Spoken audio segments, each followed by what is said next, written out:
Hello again, friends, and welcome to the Church at Lion of Judah, Sunday, February 26th service. This week, Pastor Matthew Hartman brings us this inspiring message, Seeking God. We're sure this message will stay with you and bless you throughout the week. How about joining us in person next week?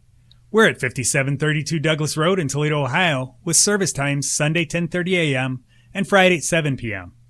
If you'd like to partner with us in support of our ministry and world outreach, drop in at www.lionofjudahtoledo.org and click the donate button. Thanks again for dropping in with us today. Now on to the message. Shalom. Thank you for the blood of Yeshua. Wow. Amen.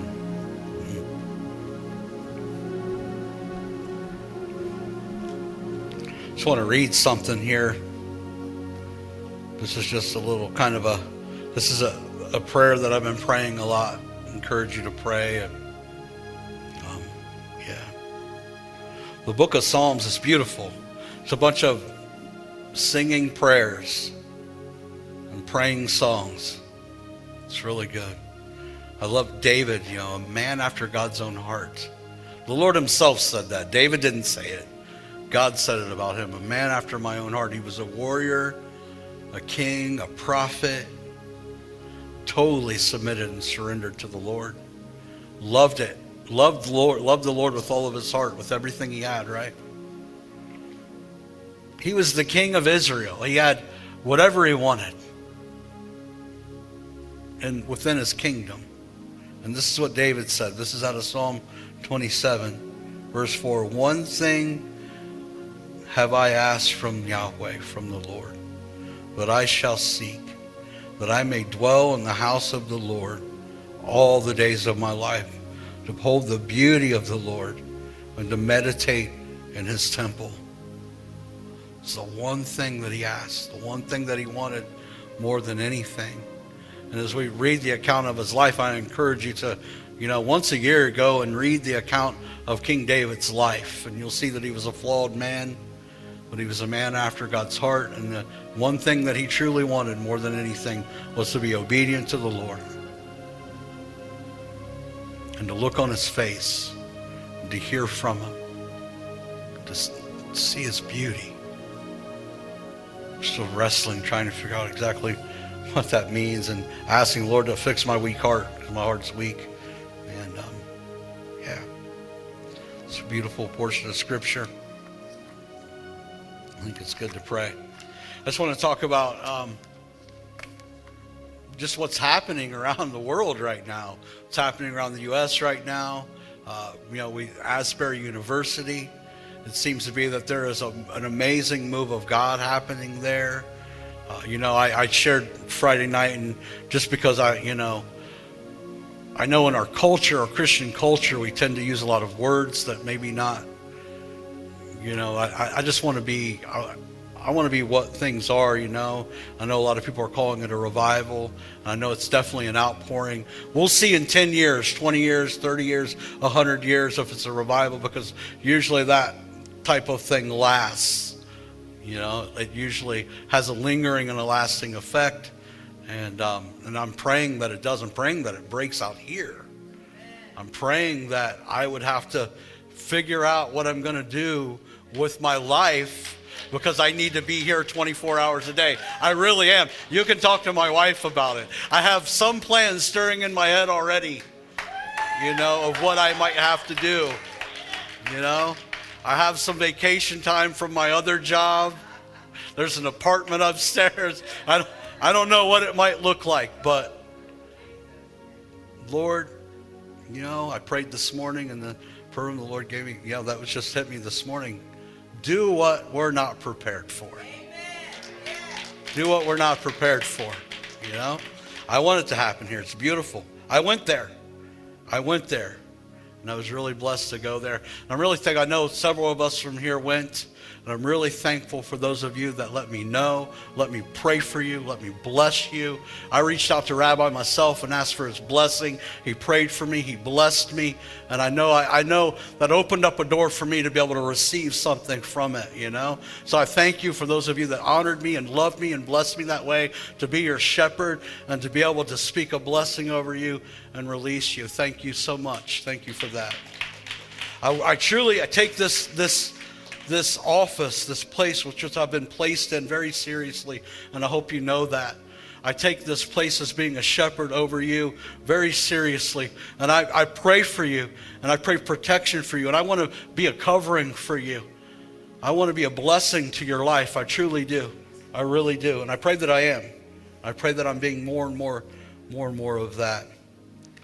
But I'm seeing this thing happening there, and again, I don't want to use the word revival, and I'm seeing it's breaking out in these other places, and I've been asking the Lord, and I actually wrote this message before I went there. You know, I was driving down, I don't know if any of you know Arco. It's like industrial park. It's not even like a beautiful area or anything, you know, but I was talking to the Lord. I was on my way to go to a prayer meeting, and like, what do you even want me to speak about, Lord? You know, I mean, I could go through the Bible and find all kinds of good verses to talk about. And he was kind of pressuring me to the last minute. And, you know, normally I like to have my ducks in a row a little bit, you know, have a little bit of time to prepare. I wasn't necessarily given that much time by the Lord this time. But so I'm praying and asking what he wants to share about. And he begins to talk to me about being hungry and going where the Lord is, going where he's at, going where you see him moving, and you know, and I love it, and I'm all about that. I don't think we should be chasing it around everywhere, and I know there's this place of balance, but I definitely think that if we see the Lord moving somewhere, we should go and touch it. And that's what I was asking when I went. I said, you know, I just want to go. And I pray as a pastor here that I can touch it, that I can get something from it, and that I can be a carrier and bring it back here and release it here. You know, I'm praying for that. I was really blessed that Emmanuel was still in town, so I was actually able to take this Israeli Jewish believer in the Messiah there, and maybe he'll carry that back to Israel, and all of Israel will be saved. Wouldn't that be a beautiful thing, you know?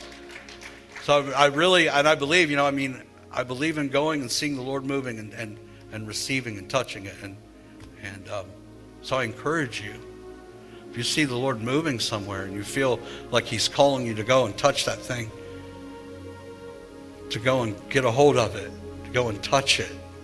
You know, I'm going to talk about the International House of Prayer and some other places that I've went and experiences I've had, where I just knew in my heart that if I went there and touched it, that the Lord would release and do something in and through my life in a special way. His eyes are going to and fro, looking for those that will love him, and he wants to fully support those who will love him.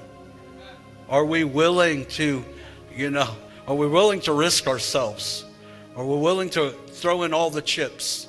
Say, I'm all in, Lord, you know, are we willing for that? And I know there's a balance. I'm not talking about, you know, I mean, some people the Lord called to sell all of your belongings and follow me. He was checking the man's heart, and the man walked away weeping and didn't do it. But then we know there's Joseph of Arimathea, who was a rich disciple of Yeshua. So, you know, he's calling all of us to different things. And I'm not saying, you know, that we should forsake and walk away from our families or do things. There's a balance. So I hope you hear me. There's a balance. But I was asking the Lord, you know, about what's happening there. I was asking before I went. And then obviously since I went and come back, it's like what's happening. And the Lord's presence is there in a really powerful way. But I have to say, his presence is here. Right? I know I experienced it this morning, and he's still here. And as I talk about it, I can feel his weight. I can feel his glory. We're in a really blessed place where this culture of his presence has been cultivated here for a long time. I mean, 16 years of a 24-hour night and day prayer room, that's cultivating his presence. And the vision and intentions of that prayer room is that you could actually connect with the Spirit that's in you in a greater way, that you would shut down and shut out everything, and that you would connect with the very Spirit that's in you. And when you do that, then he's just going to flow out from you in a greater way. Right? So that presence has been cultivated here in a really powerful and intense way. Actually, Emmanuel and myself were talking about this in Tabitha on our way back, and he said, you know, I walked in, because he was 23, so he was he was blessed to make it right up on stage, right in the middle of everybody. And Tabitha and I, we went across the street into this other hall, and it didn't matter because the Lord was there. But we walk in and we look up on the screen, and there's Emmanuel. He's right in the middle worshiping the Lord. And I'm like, the favor of the Jewish people, you know? The favor of the Jewish people. Not only did he get in, and what was crazy is they were allowing 50 people up on the stage. He was number 50. We drove around the place for an hour trying to find a place to park. And he was, the Israeli way is you park here. Like I said, I'm not doing that. The law says that I park in a parking space. So then when we walked up and he's like, the Lord, thank you, Pastor. You know, thank you, Pastor, for hearing the Lord. So I was asking God, like, what is happening there? What's happening in Asbury? What's happening in these other universities? What's happening at Texas A&M? What is happening? What are they doing, Lord? What is it that we can do here? What is it that's happening? And I felt like the Lord said to me, people are seeing God move. They're going there, and then they're staying. They're staying. They're not leaving, because God's there and they're hungry and they want his presence more than anything. So they're staying there.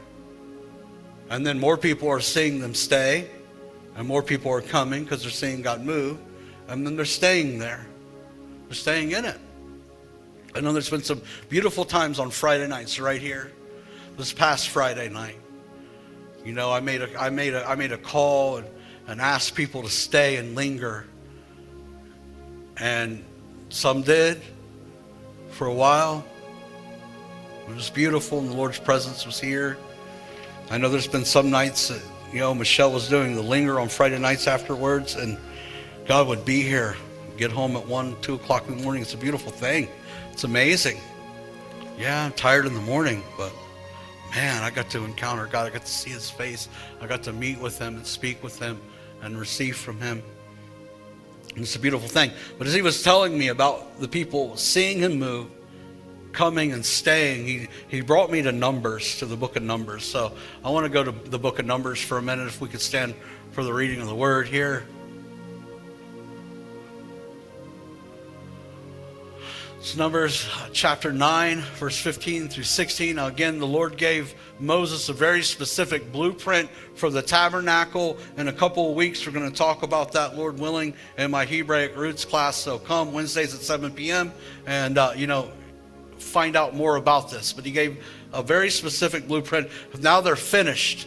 They're finished erecting the tabernacle. They're finished building it. And this is the account. Now on the day that the tabernacle was erected, the cloud covered the tabernacle, the tent of testimony. And in the evening, it was like the appearance of fire over the tabernacle until the morning.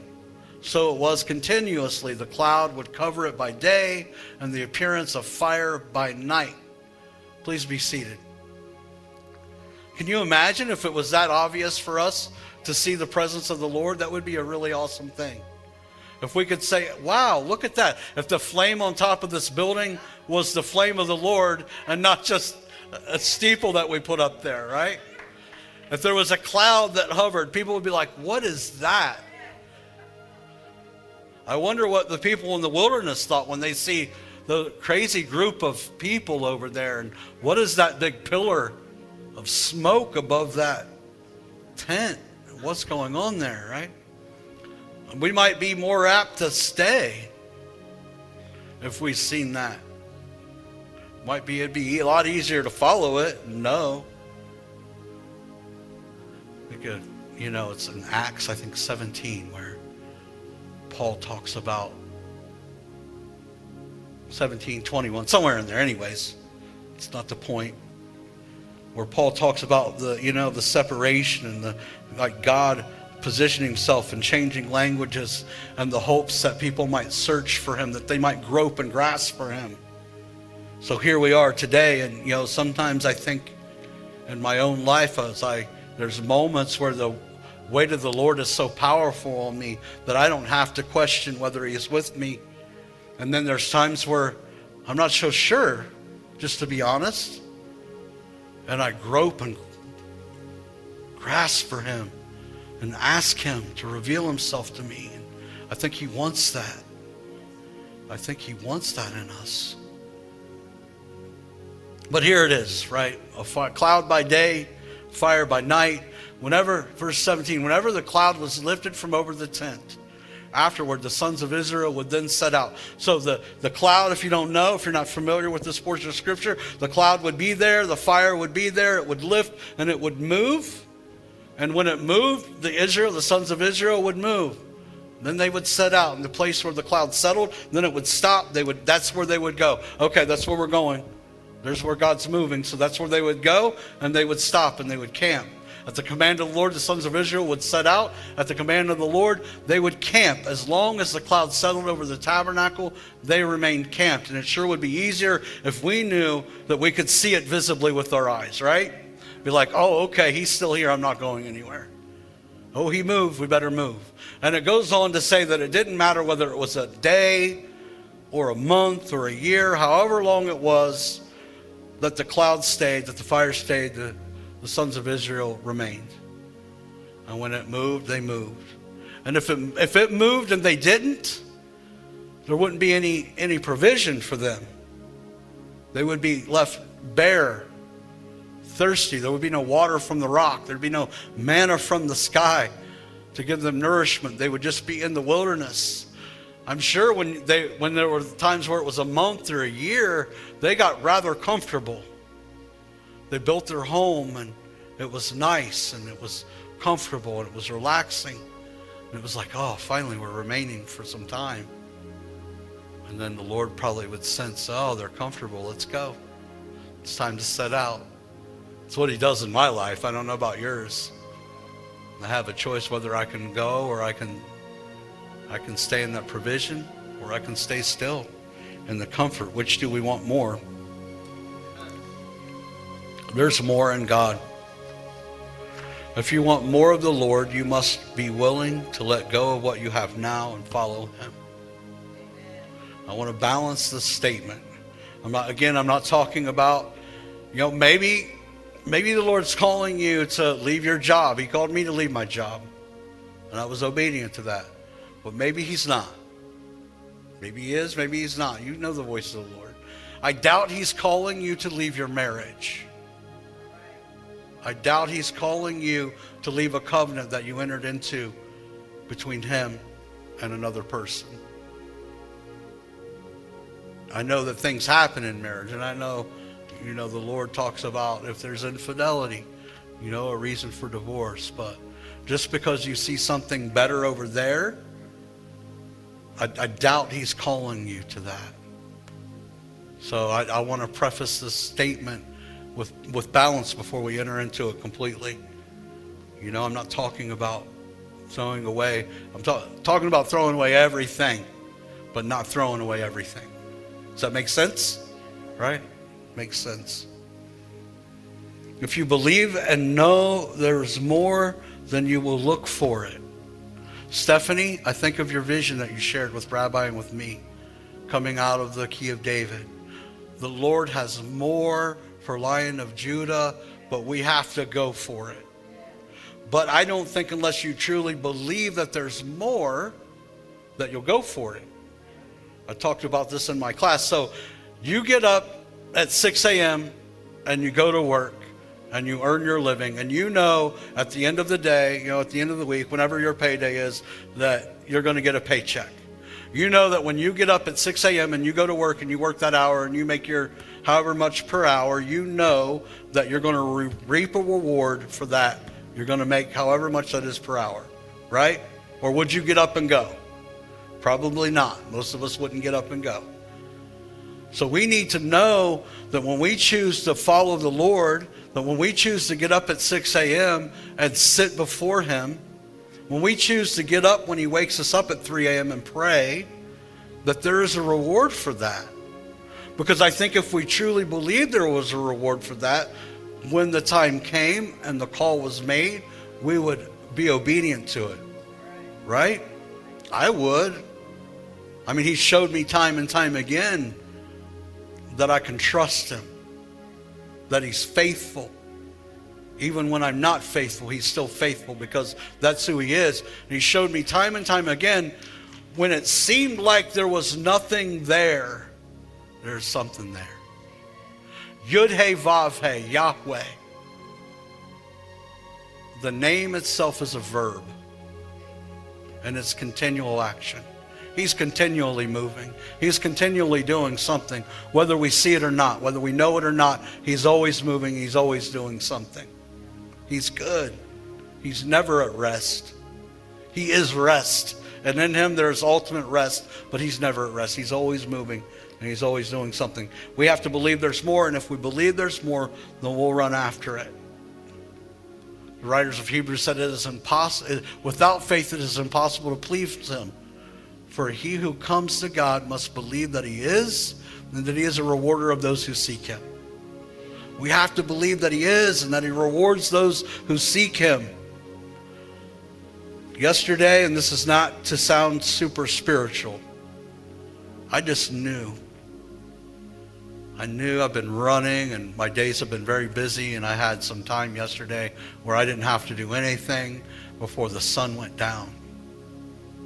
I stayed. And it wasn't comfortable. I sat on my couch, and this is my place. It's my spot. If you come to my house, you'll see it's indented because I spend a lot of time there. It's my spot. And I had, my Bible and a few other books. And I just sat there and I listened to worship music, and everything the Lord was trying to pull me. People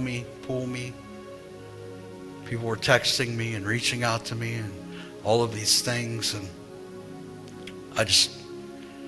I want him. I want God. I want to know him more. I want more of him. More than anything else. I've had a lot of other stuff. I've done a lot of other things in my life. I've experienced a lot of stuff. None of it was ever satisfying.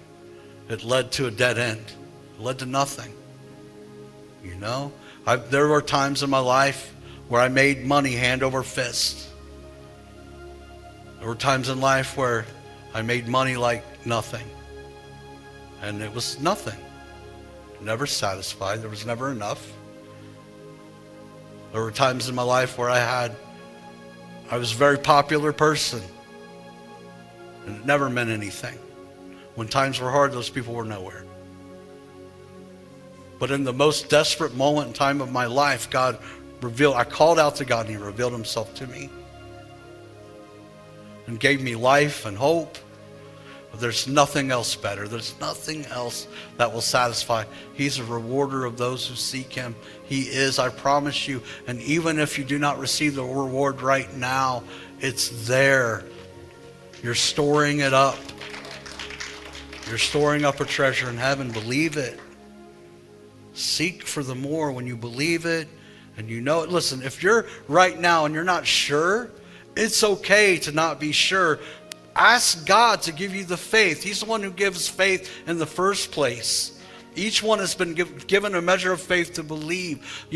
Jesus drew a very strong line with the disciples, with the apostles in Luke 17, and he said, "You got to forgive them like 7 times 70." And the apostles cried out, "Increase our faith." Pray that prayer if that's you and you need your faith increased so you can believe that he is who he says he is. Increase our faith, Lord. Say it right now. Increase my faith. Increase my faith. Like, we see things with our eyes, and it can be very hard. It can be hard. But the things that are unseen are more real than the things that are seen. We need our faith increased. So if we believe that there is, and he's a rewarder, we'll seek for the more. And we need to seek for the more. The Lord says, I know the plans that I have for you, declares the Lord, plans for welfare, not for calamity, to give you a future and a hope.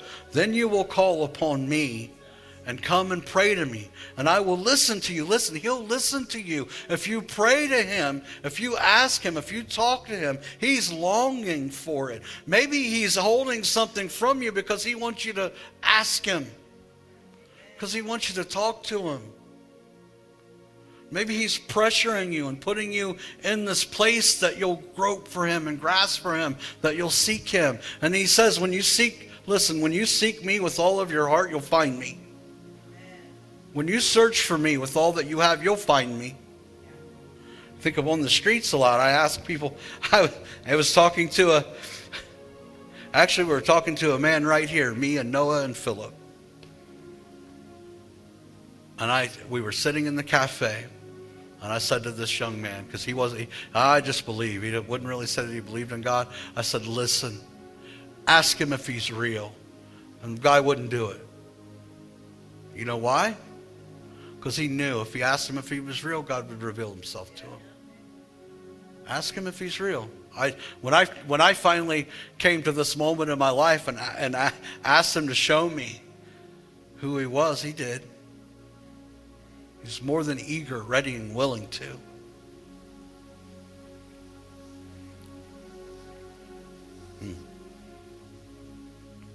Praise God. You guys doing good? We're going to go for a little longer. I don't know what's happened. I've been, the last couple of messages I've had has been about like really seeking him, and there's a lot to say about that. There's a lot to say about it. There's nothing better in the world. I remember the first time I went to IHOP, getting back to like seeing God move somewhere and knowing that there's something there and risking it to go. Pressing yourself to go. Again, maybe it's seeing him move here and staying here and just sitting in that pew, just seeking him. But I went to International House of Prayer. This was, I can't even remember when, 2000-something. And it was beautiful. Me and my wife went. Nina was there. Anita Smith, if you guys know who Anita, she went. Some other people. And I knew in my heart, like if I went there, I was going to get a hold of something. And Rabbi did too, back 16 years or 17 years ago. And he received something. And that's why we have the Key of David in here. And that's why we stream the International House of Prayer in there. He knew that if he could just go and get a hold of that vision, and that's why he took, 30-some people down there in an ice storm, so they could see it, so they could feel it, so they could get something from it, so they could bring back the vision, so they could experience it. I just knew. I knew there was something there for me, and I knew I could get a hold of it. So me and Tabitha went, and I'm standing in line, and they have these prophetic rooms there where you can go in, and they'll prophesy over you. Very biblical, in a very biblical way. It's beautiful. Beautiful model, the way they do it. Mike Bickle, he's a real blessing. Real blessing to the body of Messiah. So Tabitha and I are standing in line, waiting our turn, and there's this lady that's talking to Anita Smith and some other people over here in this corner, and she's just like talking to them but glaring over at myself and Tabitha, and it's like so uncomfortable. I'm looking away, and she's just glaring. So then she walks by, and there's a hallway, and there's bathrooms in this hallway, and where we're lined up against the wall to go in. And this lady walks by, and she's just staring at me the whole time. Very uncomfortable. And I'm like, what is going on? And then she comes back a few minutes later and stops and just starts going. Just starts talking to me and Tabitha. I don't know this lady from anybody. And she just starts talking about our street ministry. And she's just talking about how we're it can be discouraging sometimes because not many people are going with us. And she's talking about how, she knows like it looks like we're not seeing a lot of fruit from it because the pews aren't filling up. But you just keep encountering that one person at a time, and you just keep being faithful with little, and the Lord's just going to keep adding you. You just keep pressing on. And then she shifts and she starts talking about her marriage and how God put us together, for this call that he has on our life, and just started speaking all this stuff over our marriage, just hitting it, bam, bam, bam. I mean, right in line. Does anybody ever, they call it reading your mail. She was reading our mail. She was spot on. And then I went into the prophetic room and had another moment because I'd just been praying something else, and they answered, spoke to me again from the Lord in another way. So we come back that, after that encounter, and we continue to be faithful and continue to go and continue to do these things. And that summer that we went out, that spring and summer was so powerful. We were seeing signs in the heavens. I'm not kidding you. Everybody that was going with us were amazed. We were seeing like rainbows around the sun, that's like it happens, but it's a real rare thing. And it happened like 3 weeks in a row. I have pictures. People were taking pictures, and people were being delivered and set free, and people were being healed. It was really powerful. The numbers, like people that were coming from the congregation, it was just exploding. I just knew if I went and touched something, and I received a depth and a strength in my soul in a special way as well. We have to believe, and we have to seek for the more. We have to go after the more. If you want more of the Lord, you must be willing to let go of what you have now and follow Him.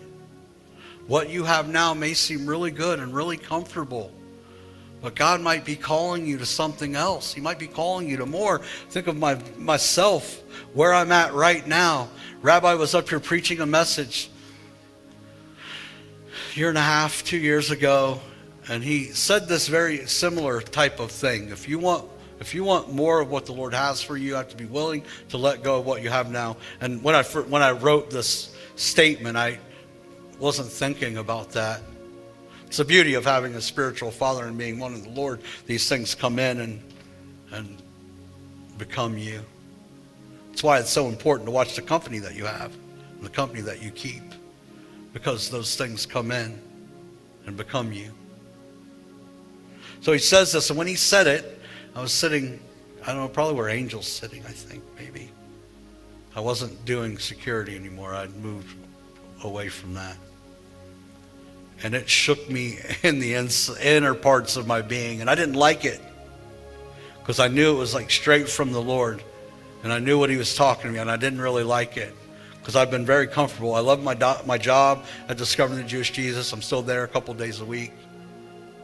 I've been blessed to go to Africa a bunch of times, a couple of different nations in Africa, seen thousands and thousands of people come to the Lord, seen all kinds of miracles and signs and wonders. I've heard the gospel preached in an amazing way. I've met some amazing family and brothers and sisters in the Lord around other nations. It's been amazing. I get to sit at the office, and I get to pray with people and call them all day long and encourage them. And listen, it's a labor.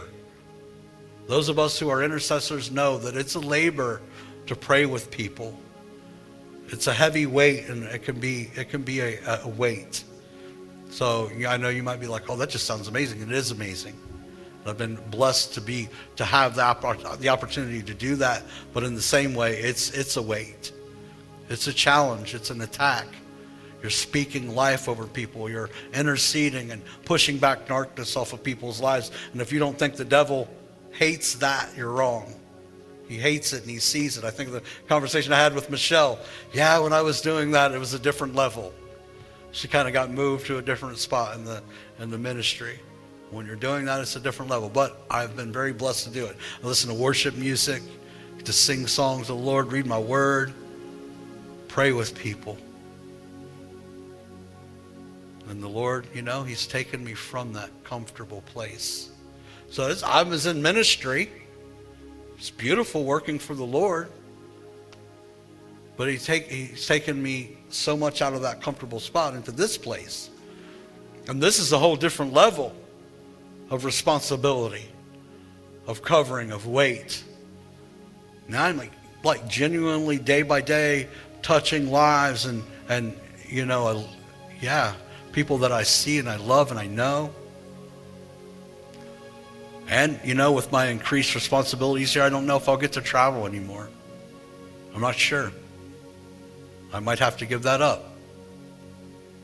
But, I just want to be where the Lord is. I just want to be where he's calling me. I just want to be in his will. I don't care if it's in Toledo or if it's in Kampala, Uganda. I just want to be in his presence.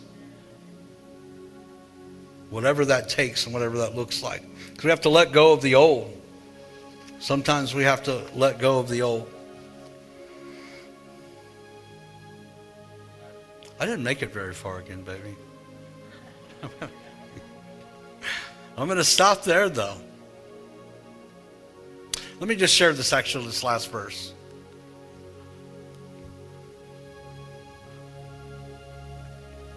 This is some of us, and I've been tempted.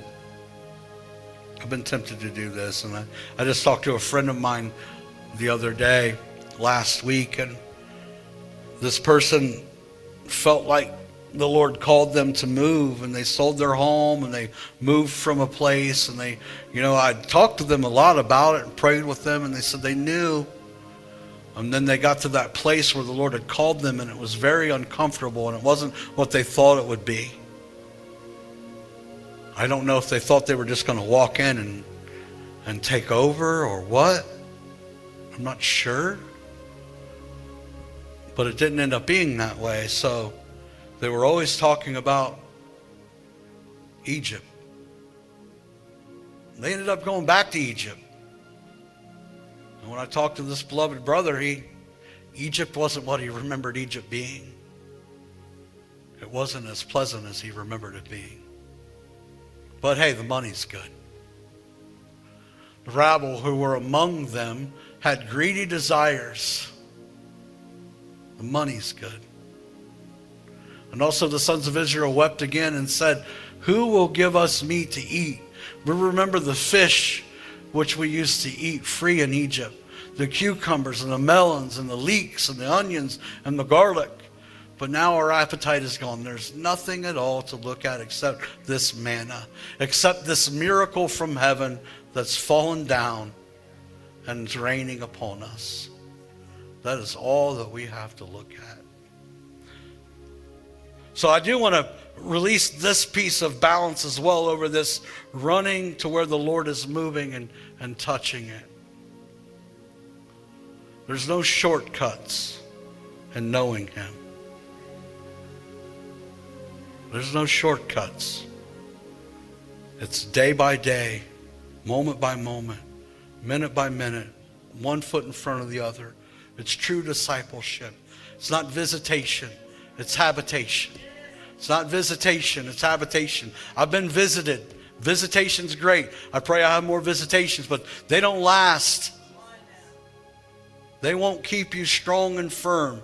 It's 10 years, 20 years, 30 years, 40 years. It's grinding day by day, moving forward, continuing to press in, continuing to be rooted and grounded, continuing to serve well, continuing to be discipled, continuing in His Word. That's where it's at. Becoming a habitation for Him. I don't want Him just to visit me. I don't want to just visit Him. I want to remain in Him. And I want Him to remain in me.